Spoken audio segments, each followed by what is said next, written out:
di Malaysia, sekali lagi saya perlu tegaskan bahwa saya bukan expert di bidang kesehatan, bukan juga expert di bidang pemerintahan.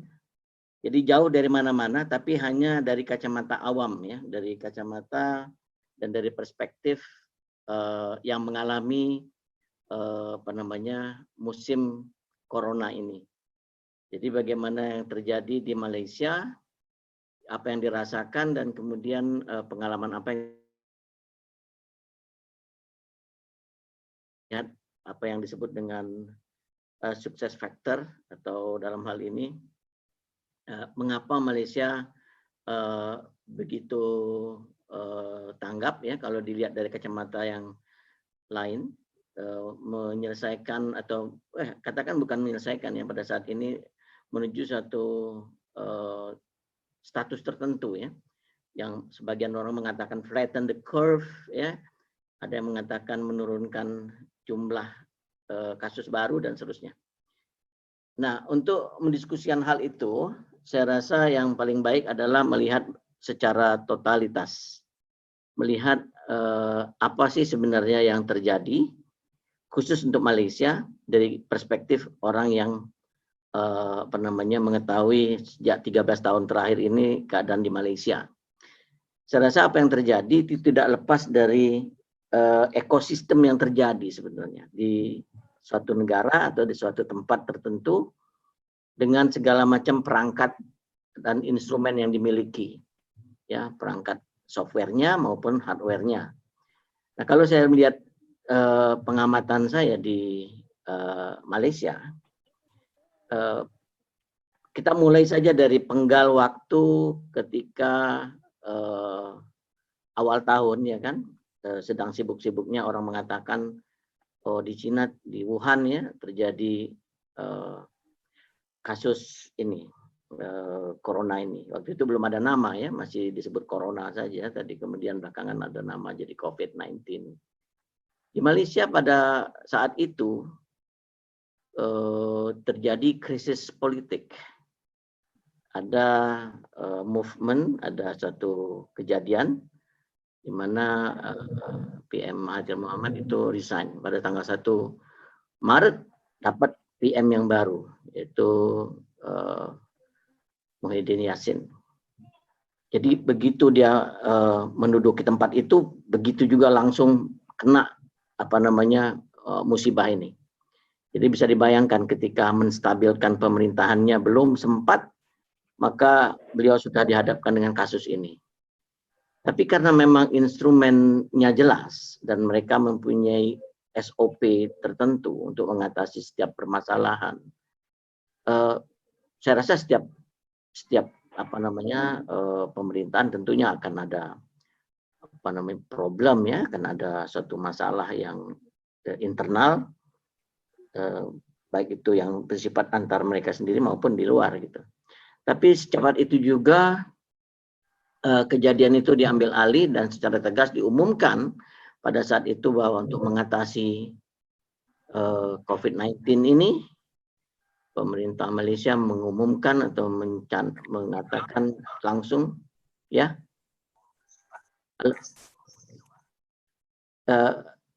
langsung menyatakan bahwa itu ada perintah untuk PKP atau perintah kawalan pergerakan pada mulai tanggal 18 Maret pada waktu itu. Kalau bahasa Inggrisnya adalah Movement Control Order. Jadi tidak disebutnya lockdown, tapi itu istilah yang digunakan oleh Malaysia. Nah, dalam kaitan ini maka dibuatlah butir-butir apa yang harus bisa dilakukan dan tidak boleh dilakukan. Antara lain adalah penghentian secara total sistem pembelajaran mulai dari tingkat TK mungkin sampai dengan perguruan tinggi, semuanya tidak diperkenankan untuk dilakukan. Jadi seketika itu juga pada PKP pertama itu antara 18 sampai 31 Maret itu sudah dilakukan sangat stringent sekali, sangat ketat sekali peraturan-peraturan yang berkaitan dengan itu. Nah, ketika itu saya rasa grafik untuk penyebaran COVID-19 masih tetap on the peak ya, masih tetap akan naik ya, naik terus, grafiknya masih naik.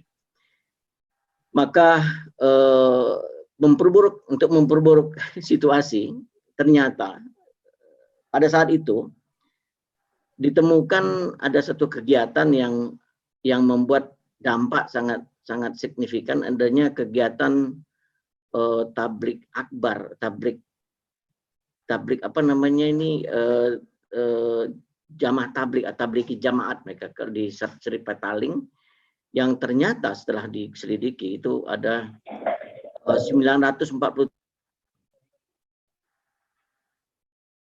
yang confirm itu berasal dari situ.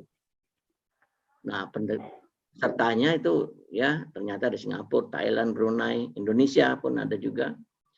Nah, dari sekian banyak itu yang datang itu adalah orang-orang asing, ya foreigner, dan 8 dari 14 yang meninggal ternyata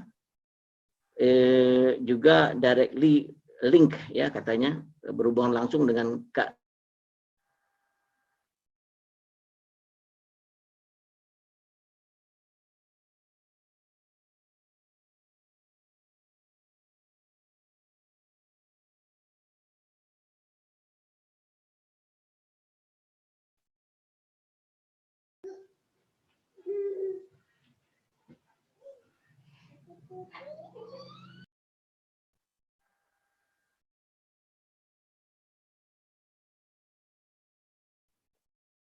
Halo Prof. Eri.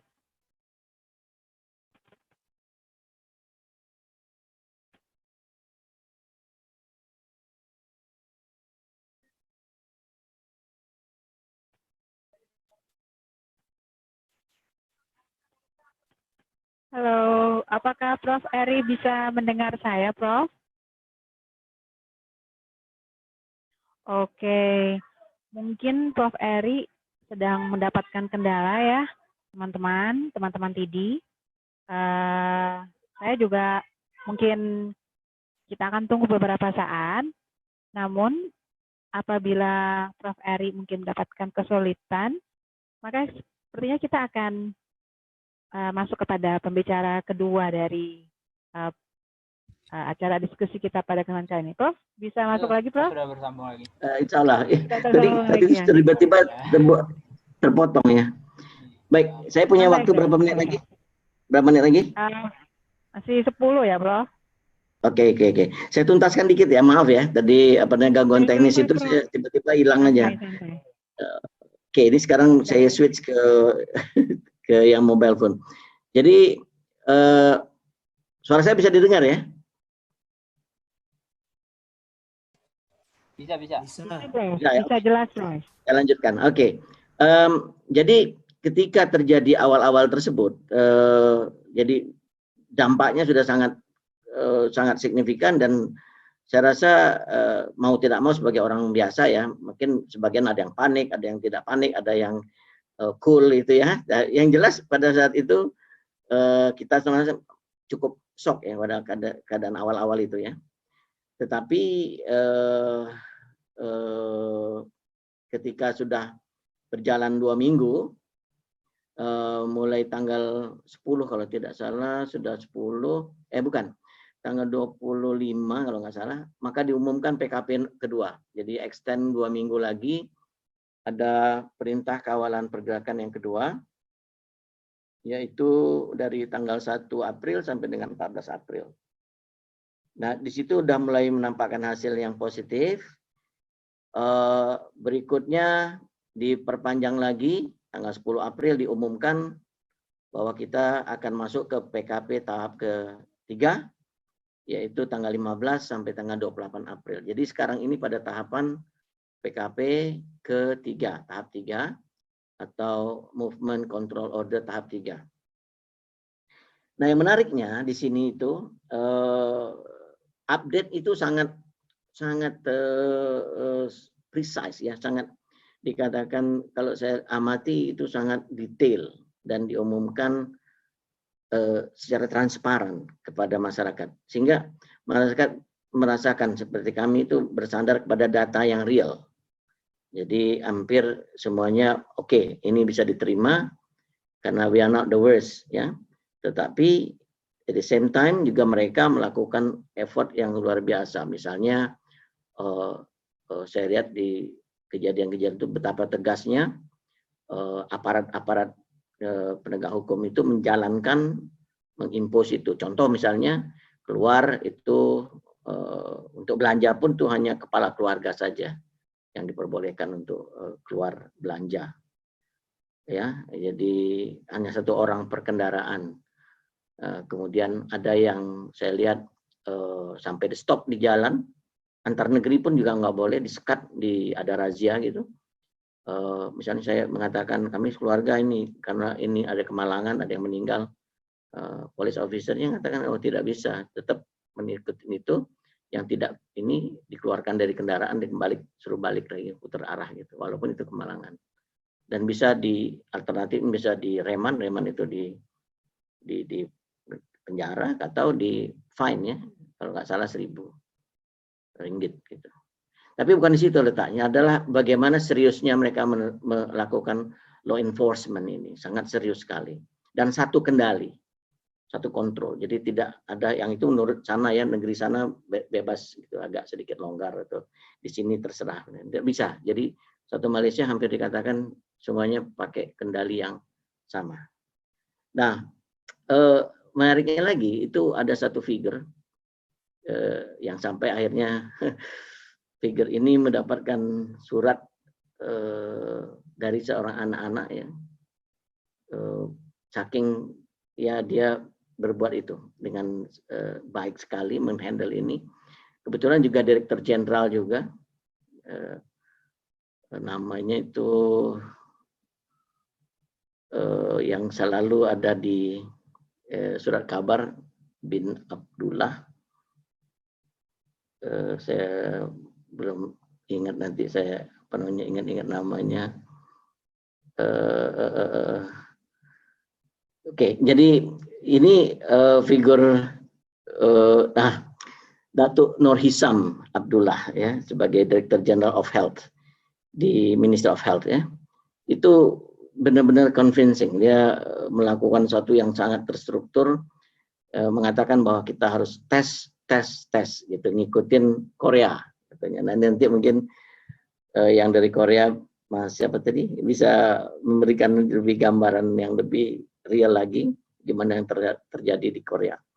Jadi akhirnya begini, 3 PKP itu pada masuk ke tahap ketiga, sekarang tanggal 20 April, 8 hari lagi kita akan berakhir gitu ya, PKP 3 ini selesai, dan diberitakan bahwa kepatuhan itu ada 95%.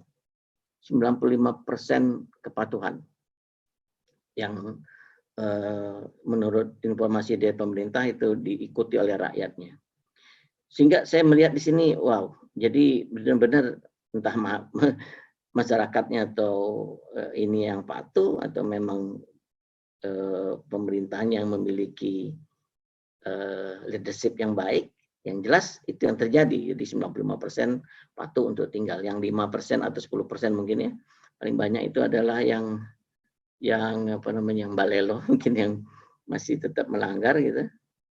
Dan kalau kita lihat apa-apa yang terjadi di situ mencerminkan beberapa poin yang bisa kita ambil sebagai contoh. Kalau dari pengamatan saya sebagai orang awam ya, yang tinggal kebetulan di Malaysia, itu adanya satu strong leadership. Jadi apa kata pemerintah itu rakyat seakan-akan bersatu. Bahkan sampai pihak yang lain yang berseberangan pun jadi bersatu. Bahkan ada satu website yang sebut kita jaga kita katanya. We take care of each other ya. Jadi ini yang menggabungkan mereka menjadi satu common enemy. Jadi COVID ini menjadikan mereka bersatu atau Malaysia bersatu itu karena dianggap sebagai common enemy. Nah, disinilah mereka mengambil momentum bahwa siapa yang kurang apa dan bagaimana itu akan diatur oleh yang memiliki otoritas. Jadi poinnya menurut saya adalah adanya leadership di sana, kesatuan leadership. Kemudian adanya integrated management system, adanya satu manajemen yang terintegrasi antara komponen-komponen pemerintahan sendiri dan masyarakat gitu. Dan juga tentu jangan dilupakan frontliner, kalau disebut frontliner ya, tenaga kesehatan itu yang kerja bukan main ya, 24 jam kadang-kadang lebih mungkin ya di fasilitas kesehatan itu. Jadi ketika adanya kegiatan itu, maka ada dalam berita kita lihat bahwa ada tempat ibadah yang masih tidak mau ditutup, tapi memang harus ditutup. Misalnya pasar swalayan, pasar umum dan semuanya yang menjaga itu memang masih boleh buka. Bahkan restoran pun masih boleh buka, tapi catatan tidak boleh makan di tempat gitu. Nah, ini menyatakan bahwa adanya integrated management system, dan tidak boleh dilupakan juga adanya, saya tidak mengatakan top ya, saya mengatakan ada mature health system. Jadi sistem kesehatan yang sudah mature, sudah bisa tersistemkan dengan baik. Nah, jadi begitu order itu datang, mereka waktu datangnya kasus demi kasus masuk ke situ, tentu kita melihat ada juga yang masuk berita, wah itu tenaga kesehatannya pakai APD yang ala kadarnya dari potongan itu, kan ada juga di berita seperti itu. Tapi itu bukan berarti di dalam sistemnya sendiri memang mereka tidak punya, tapi ada one or two case lah yang seperti itu. Jadi tidak menyeluruh seperti itu. Saya rasa 3 hal itu. Jadi 1 leadership, kedua integrated management system, ketiga adalah mature health system. Jadi ketiga itu bersatu sehingga menjadikan apa yang didapat sekarang, yaitu semakin turunnya angka dan boleh dikatakan flat ya kalau lihat dari grafiknya. Per hari ini datanya mengatakan case seluruhnya ada 5.425. WHO mengatakan peaknya pada mid-April, ramalan mereka itu 6.300, tapi ternyata case-nya pada tanggal 20 ini 5.425. Yang sembuh itu ada 3.295. Jumlah case aktifnya ada 2.041. Kemudian jumlah kematian dari sekian banyak itu 89. Saya tidak mengatakan hanya 89, tapi 89 itu ya nyawa manusia telah melayang karena kasus ini. Yang jelas dengan statistik seperti ini, rekan-rekan semua yang kemudian mendengarkan acara ini tentu bisa menyimpulkan sendiri dan mengambil satu hasil pengamatan opini masing-masing gitu ya, apa yang terjadi dengan penanganan COVID-19 di Malaysia ini ya. Namun sayangnya ada dampak negatif. Ini saya tidak merasakan langsung, tetapi ada dampak negatif saya baca di surat kabar itu adalah increasing in domestic violence. Nah, ini saya rasa hal ini tidak relevan untuk dibahas pada hari ini, tetapi ini suatu negative point yang terjadi sebagai dampak dari stay at home itu yang dilakukan dimanapun saya rasa sama stay at home. Tapi mungkin ini surat kabar mengangkat ini sebagai suatu topik yang side effect dari terjadi keberhasilan dari Malaysia dalam memerangi COVID-19. Nah, saya rasa saya cukup sampai di sini dulu supaya yang lain juga kebagian dan kita bisa berdiskusi lebih lanjut nantinya. Mbak Ayu, terima kasih. Wassalamualaikum warahmatullahi wabarakatuh. Waalaikumsalam warahmatullahi wabarakatuh. Prof. Eri, terima kasih banyak Prof atas sharingnya terhadap penanganan COVID-19 ya di Malaysia, dan ada 3 kata kunci ini yang Prof. Eri sudah sampaikan. Yang pertama adalah strong leadership, integrated management system, dan mature health system. Tapi sebelum kita masuk ke pembicara selanjutnya ya Prof ya, mungkin saya ada yang ingin saya tanyakan nih Prof, ke Prof. Eri nih. Apabila Prof. Eri masih mendengarkan? Iya, nampaknya silakan. Ya, silakan. Oh ya. Ya, Prof. Prof, bagaimanapun kan Indonesia dengan Malaysia ini satu kawasan ya, Prof ya? Ya. Jadi Betul. faktor sukses di Malaysia juga merupakan faktor yang bisa tidak sukses apabila tetangganya juga cukup mengancam nih Prof ya. Kira-kira bagaimana sih Prof Malaysia bisa mengendalikan faktor-faktor luar di luar dirinya ya Prof ya, yang mungkin juga mengganggu stabilitas kurva yang sudah melandai di Malaysia misalnya. Kira-kira Prof ada sharing juga nggak Prof? Karena ini juga penting nih bagi kita sebagai Ya, tetangga yang baik nih Prof di kawasan Asia Tenggara. baik. Saya rasa kuncinya adalah tadi tetap pada leadership dan memang kepastian hukum gitu. Jadi apa yang dilakukan oleh penegak hukum itu saya tidak mengatakan perfect, tetapi lebih tegas gitu. Jadi katakan kalau memang tidak bisa, tidak bisa. Contoh masih ada yang mencoba untuk melanggar sistem itu ya, mereka katakan tidak, saya menjalankan tugas dan begitu. Dan belakangan kan akhirnya karena ini faktor sosial kan, sudah mulai terbawa faktor sosial. Beberapa hari yang lalu mungkin sekarang masih terjadi TKI-TKI kita yang sudah kehilangan kerjanya, kemudian jadi susah untuk diatasi, masuk juga teman-teman dari beberapa organisasi masyarakat ormas itu menolong mereka, dan ada beberapa juga dari komponen ormas Malaysia menolong mereka juga.